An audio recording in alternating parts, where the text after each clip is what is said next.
What's going on, everybody? Brian Downard here. And in this video, I'm going to break down very quickly some of the easiest ways you can add 50K, 100K, and beyond to your bottom line of your agency every single year without changing up your entire model, without doing a bunch of crazy stuff. And really, these are the only two ways you can actually make a heck of a lot more money in your marketing agency. So if you stick with me through this video, I will show you exactly how to do that. And these are the exact strategies that we have used both in our personal injury attorney agency and our coaching agency to make more than $6.5 million over the past couple of years. And really the same exact system that our clients have used to make more than $300 million. So I know that this works. You just got to make sure that you are working it. So that being said, first and foremost is you got to make the clients that you currently have actually worth more. Now, it might sound obvious on the surface, but so many people are not learning how to maximize the lifetime value of what their clients pay them, and therefore they're leaving a lot of money on the table. And I want to jump ahead just real quick so you can kind of get a preview of the other one. Hey, wouldn't you know it? Guess what? It is get more clients. So we're going to break down each one of the things you can kind of do and go talk them through one by one. So first thing that I'm going to pull up for you guys on the table here is increase your prices. If you don't do anything else in your business, and if you only made one change, all you did was increase the price of your services, you will make more money. And guess what? This is actually a really effective way to fire bad clients as well. Now, you currently may be feeling very attached to maybe some of the money that those clients are paying you, so you might not want to do this for current clients until you have newer and better clients to replace them. But for the current clients that you do have, when you feel comfortable doing so, and for all future clients moving forward, if all you do is increase the price, it'll make a massive difference. Now, it's very important that we're just not increasing the price for no good reason. What I typically recommend people do is you're going to charge about 2.5% of whatever your cost of goods sold is. So your cost to fulfill the service, to make sure your business is profitable, that's kind of your baseline floor of what you need to charge to make sure you can keep the lights on, pay yourself, pay your team, and grow the business. But on the upside, there is the ceiling, and that ceiling is typically going to be in the neighborhood of 10 to 30% of the dollars and cents value you are bringing to a client. So hypothetically, if every single month you can make your roofing client $20,000, charging them 10, 20% of that, so $2,000, $4,000 a month is not out of the question because the value is there. So it's a really easy equation you can use to understand what does my floor need to be profitable versus what is the ceiling I could charge based on the value that I am bringing. Really try not to be charging based off of hours or services that you sell. That puts you into the commodity basket, and you really want to get your clients and prospects out of the mindset of price-based thinking and more focused on outcome-based thinking, where they will be willing to invest a lot more to get those outcomes. And it's like, if they're going to put $1 into the ATM and that ATM is going to spit $10 back out, why wouldn't they keep doing that? So that's a really easy kind of one you can just check off the list, and you can do it right now. So go ahead and take advantage of that one. Not going to really go much further down the rabbit hole. I could do a whole video breakdown on pricing at some point if you guys were interested. All right, next here on the list, you need to make sure that your offer is need to have, not just nice to have. And especially, today is kind of late April, mid-April 2025. The economy in America is very tumultuous, right? There's a lot of people with a lot of fear. And we're also in a bit of a trust recession as well, where there's so many agency owners out there just burning clients and not actually getting results that it makes it hard for them to trust you and want to retain on services for more than a few months. But what you need to do is position your service as a need to have, not just nice to have. And unfortunately, and I'm going to, maybe catch some flack for this, and don't get me wrong, like I've been there and I've sold these things and services that are nice to have, unfortunately kind of fall in the categories of design, branding, and social media management. Again, those things aren't bad or wrong, but when push comes to shove, if your client is having a down month and they don't care about the colors or the branding or posting on social media, if it's not driving direct business to their bottom line. Now, on the other side of the coin, services that are more need to have would be anything that's directly related to lead generation, being able to send them clients, sales calls, opportunities to their business. So running paid advertising, doing SEO, anything maybe that, capitalizes on the current opportunities they already have. So high level features like missed call text back, AI employee, things that, their business can't live without. And the way I like to think about this is the best services and the things that have the highest retention rates are utilities, things that just work without you having to think about it. So if we can start to get our clients positioned in a way where we can sell them a thing that they don't even have to think about, it just gets results for them and just delivers, you position yourself as not just another lead vendor or another marketing agency, but someone who is need to have and not just nice to have. All right, let's keep rocking. Next piece here. Get better results. Do better. We have a joke in our internal community here when we're having a tough month or tough time. It's like, hey, just do better. Now, I know just saying that may be a little bit of, inappropriate, maybe a slap to the face of hey, maybe you are trying your best and you are trying really hard, but you need to continuously invest in yourself, in your skill sets, in your team, and your ability to deliver at the highest level. And I use this phrase called over-delivering versus overcompensating. And what unfortunately tends to happen is for a lot of marketing agencies, they overcompensate for their clients. And when I mean overcompensate, they just do a bunch of stuff to try and keep the client happy. So you tell them hey, I'm going to do your content for you or whatever, but you know that the content's not really delivering results in how they want it in terms of dollars and cents and time. So it's nice to have, but you start to overcompensate. So you do other things, you go out of scope, and not only does it create more work for you at, unfortunately, probably often the same price, you're trying to overcompensate, but it still does not get your clients the result that they want, and it takes them further away from that. So you will not only work more, you get them further from the result, and they end up canceling anyways. So instead, make a very specific promise of the thing that you will solve for them and over deliver on that promise so they want to keep you, get better results, so you are need to have, not nice to have, and don't overcompensate by doing a bunch of random things. All right, next on my list here.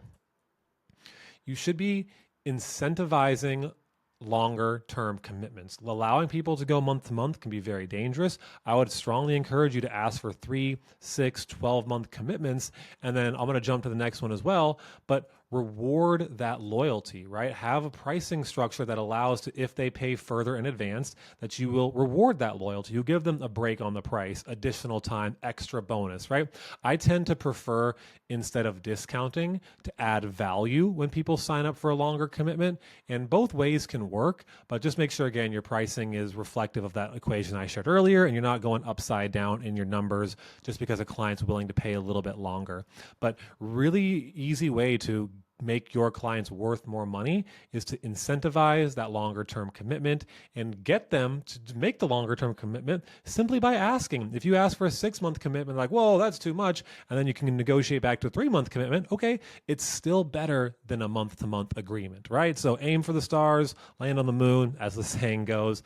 And outside of just rewarding loyalty in terms of additional value or discounted rates, we also reward loyalty by sending gifts to our clients, right? We want to make sure they know we appreciate them, we care about their business, they matter to us, they're not just a number on a spreadsheet. And so when new clients sign up, we send gifts. When they've been with us for 6 months, 12 months, 2 years, 3 years, we have a different set of gifts that we send out. And oftentimes these gifts are on the personal side, right? They probably don't want more company swag or a coffee mug with your company's logo on it. They want something that's more memorable, experiences, things that are personal to them that they will enjoy, make a much bigger impact and impression than some hollow, again, branded swag. All right, next one. You need to be engineering renewals sooner and not just hoping and praying that clients keep paying you. So let's go back to the example of getting a 3-month commitment. Don't just assume continuity at the end of that 3-month agreement that they're going to keep paying. You need to be preemptive in that conversation. So 2 weeks prior to that renewal date, you need to have a call scheduled with them where you're going to talk out what does the future look like together. And there's this relationship test that I joke about when you're dating someone, kind of for the first time, and it's been a few months into that relationship, and then you want to kind of see hey, is this going to are we going to be together in like 6 to 12 months? And without asking that, you do this little relationship test where, hey, you schedule and plan something together out 3 months, 6 months, 12 months down the road, just to get a sense of like, hey, is this person committed as well? And are they open to at least having that conversation about what the future looks like together? Same thing applies here with your clients. You want to future pace in your conversations, check-in calls, et cetera, to make sure they feel and are bought in to not just seeing through to the end of their initial agreement, but wanting to nurture and facilitate a longer term relationship. And, ultimately, if you're just hoping and praying they're to continue to renew without getting on that call, incentivizing the loyalty, confirming they're getting what they need, making sure that they're happy, you will lose a lot more clients if you're not doing this, because you will not have the opportunity to identify clients who are in red standing or yellow standing, so at high risk or medium risk of churning, and then you can't get the feedback. You don't even have a chance to act on it. So be proactive when it comes to this piece of the business, because it'll make your clients want to stay with you longer and give you the best shot of retaining more money. All right, a couple more here before we get on to the next piece. And this one is going to be specifically around like add-ons and upsells without going full service. Very likely you are skewing towards solopreneur. You probably don't have a big team. Maybe it even is just you right now.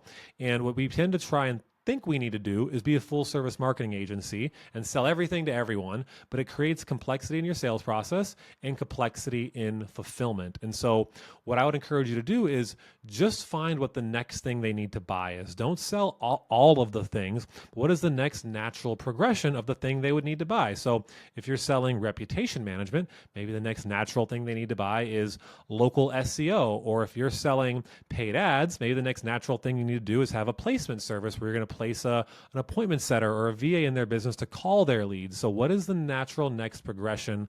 Again, if you go to a burger shop, you get a burger and fries, they're going to want to offer you a milkshake next. Or what is the next thing? Sometimes more of the same can work as well. But obviously having something that complements the thing you're currently selling creates this opportunity for a cross-sell, upsell, and makes each client you serve worth more. All right, 2 more, and then we'll rock on to some of the fun stuff that I'm sure you're here for. All right, so having ways to retain revenue if they try and cancel, right? So you got a client paying you $2,000 a month, they want to leave. Try in some format to retain that revenue. And that can look like 2 things. One would be offering a temporary bridge of maybe $1,500, $1,200, $1,000 a month, where they can maintain the same service as long as you're not going upside down in your fulfillment costs. That allows you to resurrect that relationship, right the wrong, right the ship, and retain revenue that may have otherwise left. I'd rather get $1,000 a month from a $2,000 a month client than $0 a month.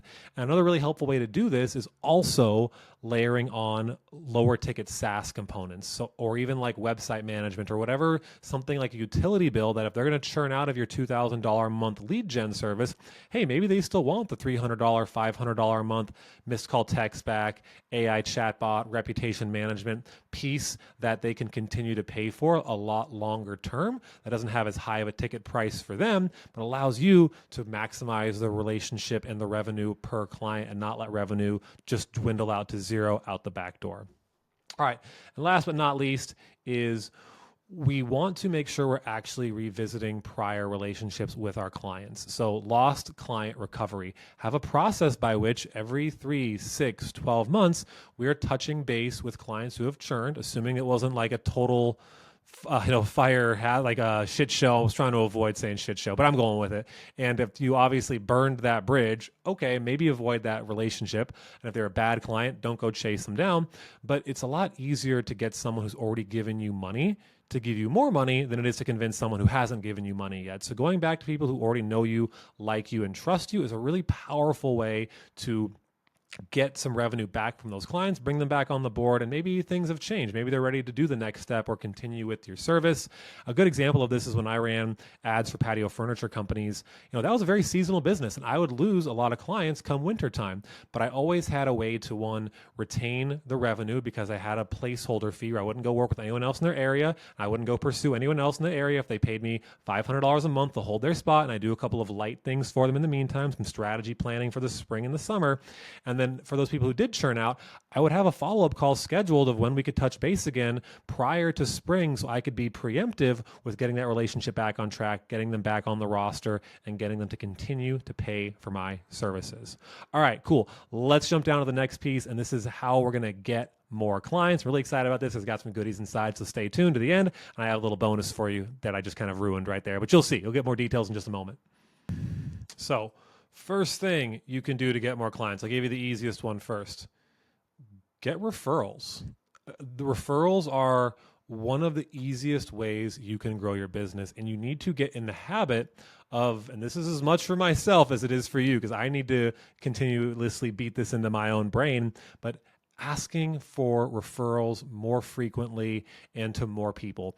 Heck, I even ask, and I'm trying to avoid my swear words. I apologize. It sounds a little corny, but I got some young kids trying to avoid those the swear words.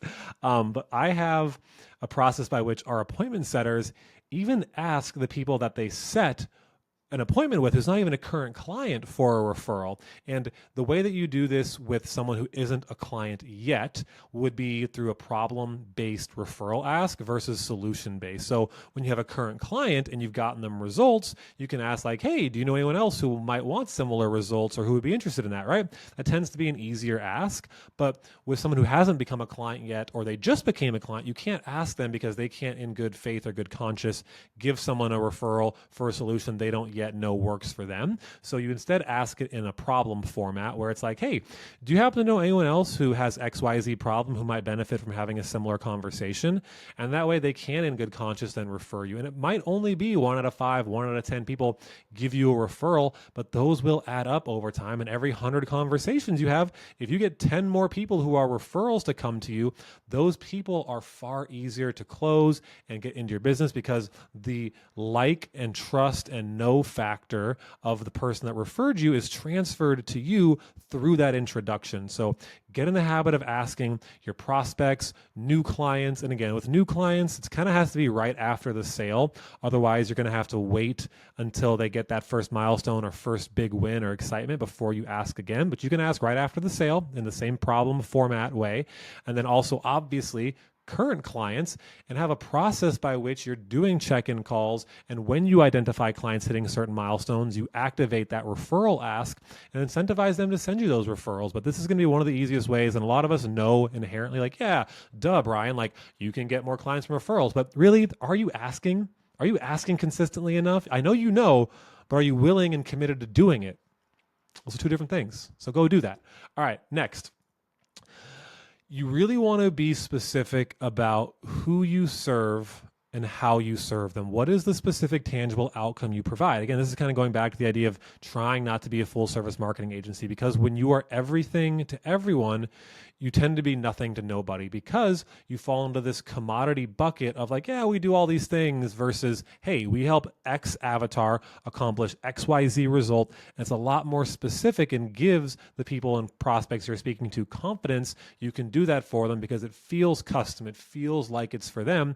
And, we talk about niching down, right? And it's so funny because I do hundreds of sales calls every quarter, and so many people know they need to niche down. They've heard the advice. It's a cliche at this point, but for some reason they just can't get out of their own way to do it because they're not creating enough consistency in any one direction, and it's forcing them to act out of scarcity and just take whatever referrals are coming their way and puts them in a really dangerous spot of just kind of taking what comes to you, and then again creates complexity in your sales process and in your fulfillment process when you don't have an abundance of opportunities to choose from because you're kind of just clutching onto every single one that you have. So when you can be really specific about who you serve and how you actually serve them, you can charge a premium and you can remove yourself from the commodity discussion and go to that place where, again, you are need to have, not just nice to have.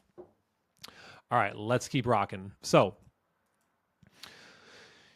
in that same vein of being specific about who you serve and how you serve them, you want to make your offer easy to understand. A lot of us are very technical. We like the creative side of the marketing, running the ads, doing the SEO, and a lot of these phrases and technical words that we use are just confusing your prospects. They do not care, typically, almost 99% of the time, are not going to care about the vehicle that you are using. They care about the outcome. So what I like to do is kind of distill your offer into what we call a 3-pillar pitch, where you're just in 3 very simple words going to and like phrases going to describe to them what you do and what the benefits of those things are. So you're not overcomplicating the service. So I'm going to pause this real quick and come right back, because I'm going to show you a quick example of a client I did this with so you can have that understanding.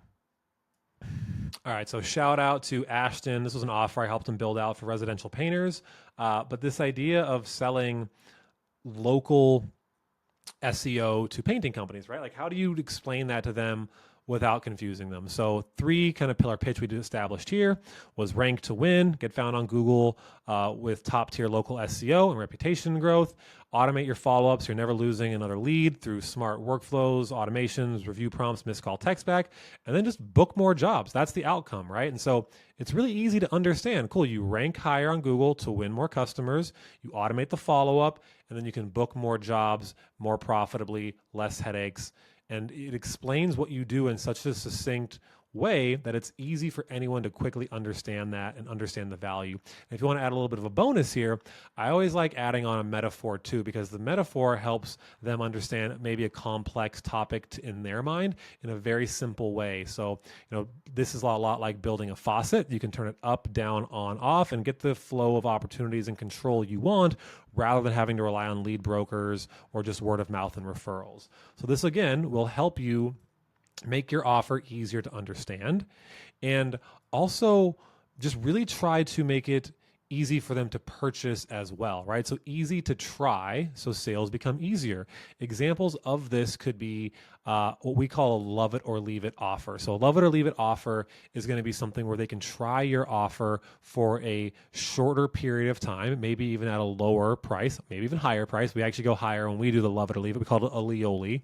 But for the people who might not be fully ready to commit to our full program, we do give them options to have that little bit of a sample first, because it's hard to make an informed decision from the outside. So we want to at least get them in on something. Could be a paid trial. And again, there's different versions of how you can do this, but different levels of your pricing. Again, have one that's maybe lower ticket SaaS and you ascend them into the higher ticket stuff later, or ways to try your lead gen offer at a lower price point. There's different ways you can play with this, but you want to try to not just think in black and white terms and allow some flexibility for your prospects to be able to try your services. All right, this is a big one.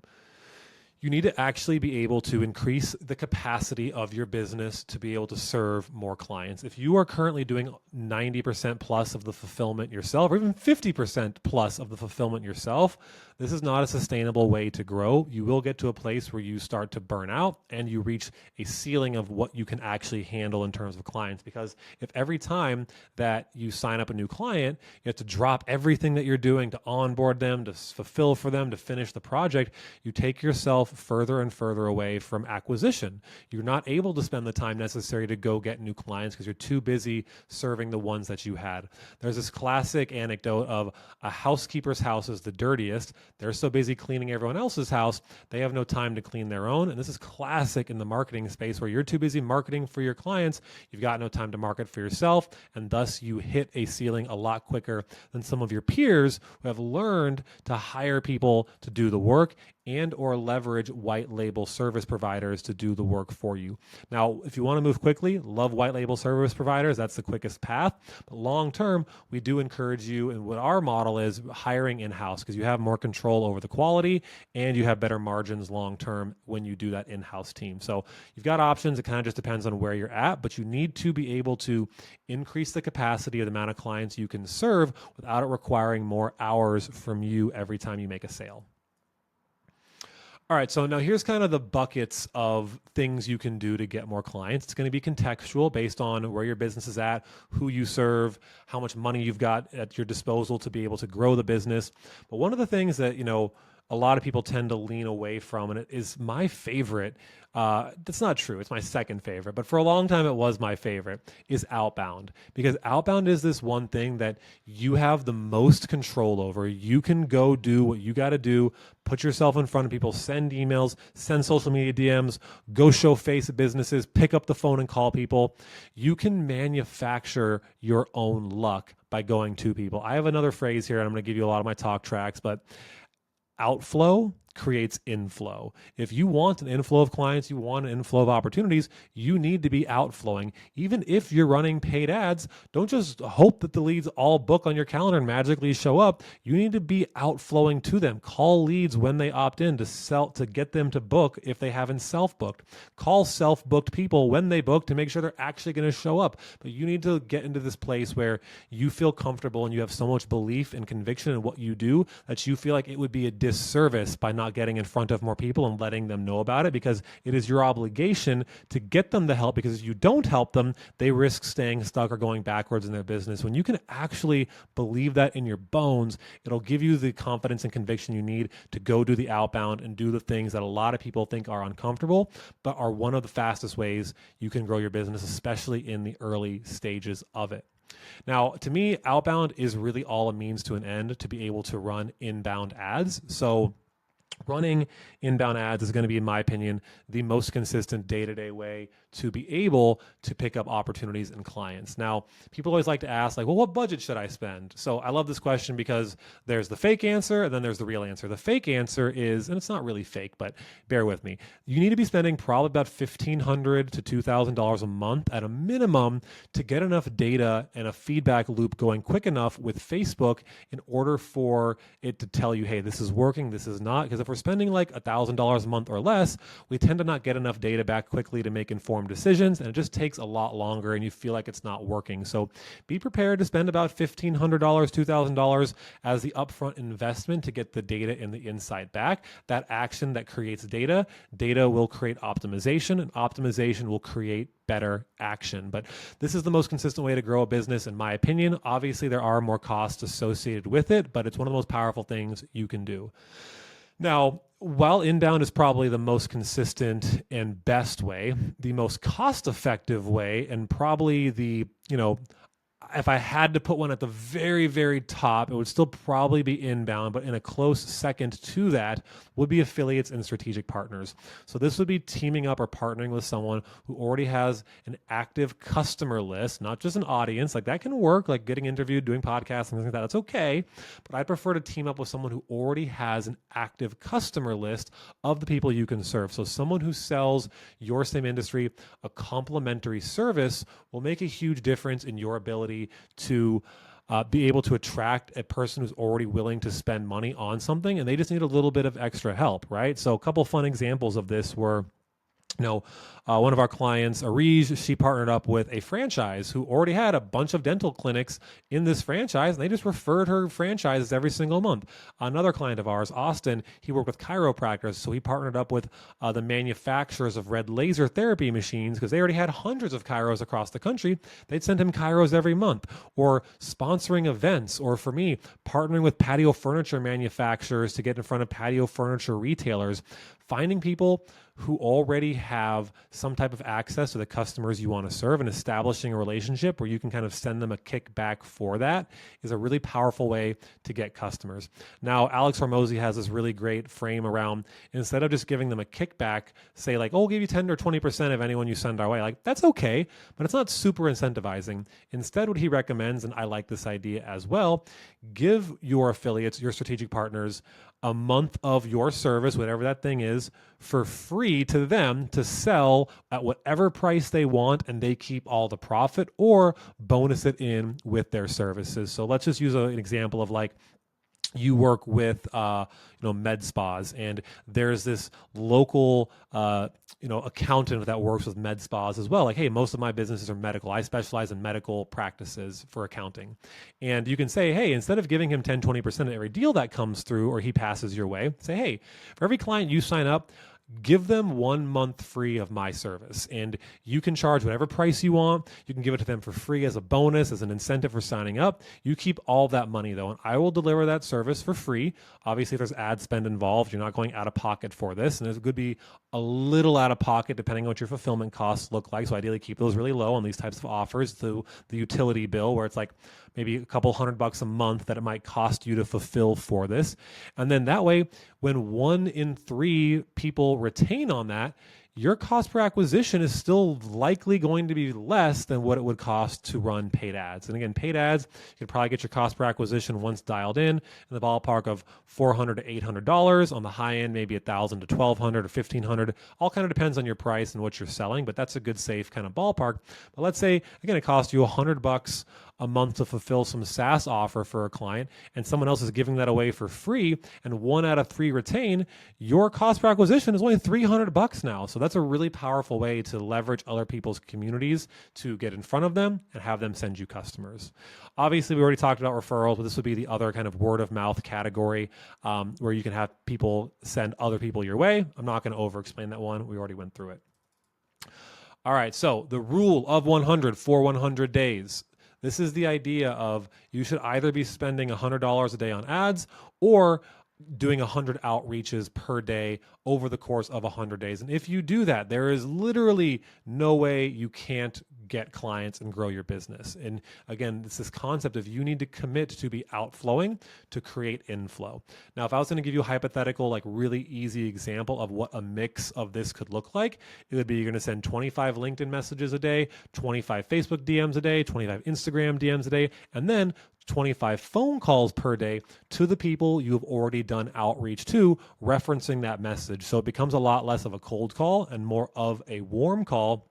What you can do is mix and match this. So let's say you're spending $50 a day on ads right now because it's all you can afford. Great. To make up the difference of that other 50, you're going to be doing 50 outreaches somewhere else. So that's the idea, guys, in a nutshell, but you need to adopt this mindset. Outflow creates inflow. Do the rule of 100 for 100 days. There's zero chance you won't be able to pick up more clients doing that. It works. Just do it. All right. Next. You need to learn and train your brain to be an activity machine, meaning focus on income producing activities. And again, as quickly as possible, you create that capacity by delegating fulfillment. And what do I mean by becoming an activity machine? So I'll give you one quick example. We have a no-show protocol here in our company where if you get no-showed on a sales call, you're not just going to sit around and like, well, that sucks. I can't believe they no-showed me, and like feel sorry for yourself until your next call. We're going to go through a process of using that time that you would have spent trying to make a sale, going and doing follow-up, getting past opportunities on the line, calling past clients, asking for referrals, moving people through your pipeline who are on the fence and ready to buy, but haven't quite done so yet. Don't just sit around feeling sorry for yourself. Learn how to be an activity machine and adopt the affirmation in your head and the mindset that you are the type of person that gets things done no matter what, and we get the job done. We don't wait for things to happen for us. We make things happen. So learn how to train yourself to have the activity be the reward, and you will be rewarded as a consequence of being an activity beast. All right, a couple more, and then we're going to bring this home. So this one's kind of just piling on top of being an activity machine, but just make sure you're taking good notes on all your prospects, updating your opportunity pipeline, and carving out that time for follow-up, because if we don't take good notes, we can't do effective follow-up. And there's a cliche that fortunes are in the follow-up, and it's true, because oftentimes the most common decision is indecision, and we let clients skirt on indecision. And if we're not taking good notes and holding them accountable to what they said they wanted to do a few months later when they haven't done it yet, the likelihood of us getting to get through to them and convince them now is the good timing is very low. So you got to be able to hold them accountable to what they said, take good notes, make sure your pipeline is updated, and then have a process by which you're following up with people every single week.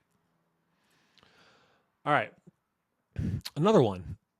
I go to bed at night dreaming and thinking about objection handling. I know it sounds crazy. I know it sounds a little silly, but it's like if any of you played organized sports growing up, like I played basketball, every single practice, we were at the free throw line at the end of practice shooting free throws. And if 80% of the team didn't make the free throws, we were running and we would do it again. And it is this daily grind of falling in love with the practice and the routine of doing a thing over and over again. So once you're in the game, it becomes second nature. It becomes like a habit. Sales is no different. If you want to maximize every opportunity that you have, you need to have a clear sales process to go through. You need to have a clear system for how you handle objections. And if you are not prepared to handle objections on a sales call, you didn't do your homework. You didn't prepare well enough. So this isn't something you just do once and, okay, I've got my document. Now when someone gives me an objection, I'm going to stop listening to them and look at the document and look down the list.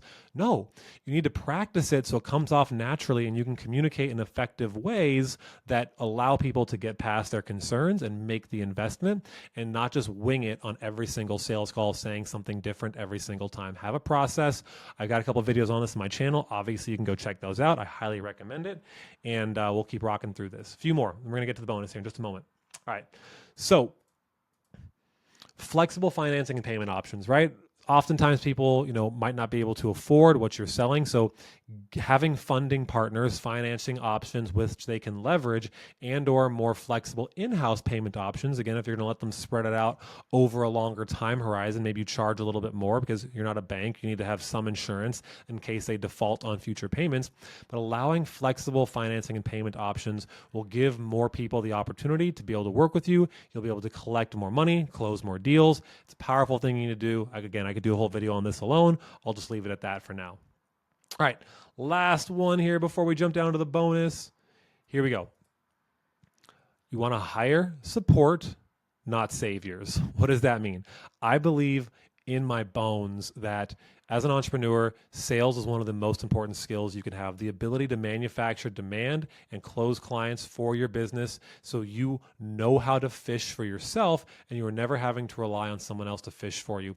I cannot tell you and how many people I've had this conversation with, and this is why I believe it so much, that try and delegate sales or delegate like getting leads, and that person leaves their company or the agency they hired can't get the result, and they're stuck in the same spot or even in a worse spot because now you have to go find someone else to do it instead of owning that inside. And to me, if you don't know how to effectively fish for yourself, the chances of you showing and someone else to how to fish for you and give them confidence that they can make money fishing for you is very, very low. Salespeople tend to be on the lazy side. They want to go sell the thing that's easiest to make money on. And if you can't confidently give them a path for how to sell and make money for you, chances are they won't do it for you either. So don't hire saviors, hire support. And what that means is, sure, you can hire virtual assistants to initiate some of your daily, that rule of 100, the daily outreach, the DMs to start the conversations.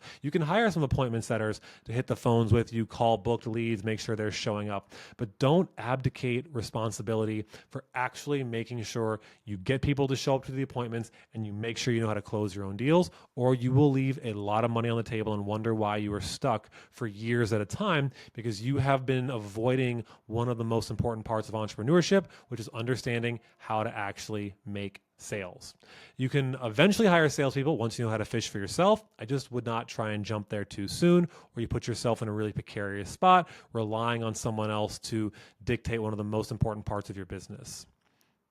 All right, let's bring this home. Here's a little bit of a bonus for you. If you're not a data person, I'm not a data person. It's something I was not great at in school. And again, I always like the idea that you're not bad at something, you just haven't done it enough times. But still, to me, I just know it's not my strong suit. So what we've done is we've hired a data person to actually track some of the key things that we're talking about here in this video that you need to understand for your business as well. So first one is going to be cost to acquire a customer, right?